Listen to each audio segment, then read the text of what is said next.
Here with reaction is Fox News senior judicial analyst, Judge Andrew Napolitano. Good Judge, morning. did she do anything illegal here? It depends on what she did with the information that she unmasked. She is entitled to this. She, as the president's national security advisor, has the highest level of national security clearance.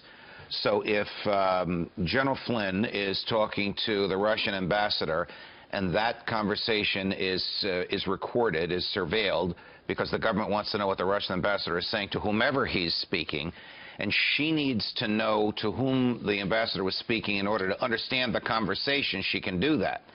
Can she reveal the identity of the American for a purpose other than national security? Absolutely not. Can she ask for more Americans involved and then unmask them and say to her boss, by the way, guess what Trump and Manafort were talking about last night? You know what that's called? That's called espionage. That's called the failure to safeguard top secret information. The identity of Americans incidentally caught up in otherwise lawful surveillance is protected by the top secret protection, the highest level of classification of secrets that we have. This is the same crime that Hillary Clinton probably committed by her failure to safeguard top secret information when she was Secretary of State. This is very troubling, because if you use the apparatus of the intel community to do something bad to your political opponents or to surveil them for political advantage, that is everything that FISA was not supposed to be. Correct. It's also hacking and it's espionage. Each time it's done.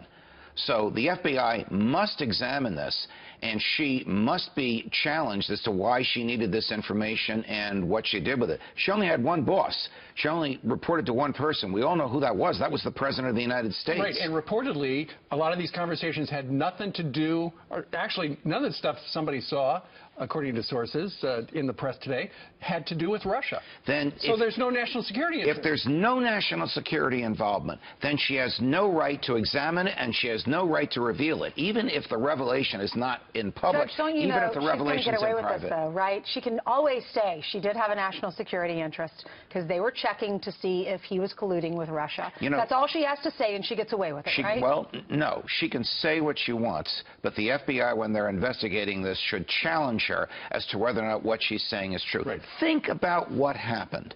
The President of the United States and his national security advisor were obtaining transcripts of the President-elect and his potential national security advisor and other transcripts. Could you imagine if George W. Bush and Condoleezza Rice had done this to President-elect Obama? The political earthquake would still be palpable. And now maybe we know what Trump was talking about in that tweet. I think we do. Maybe some Democrats will come out against this as well. I'm waiting for them. Yeah. We'll see. All right, Judge, thank you. You're welcome. Judge.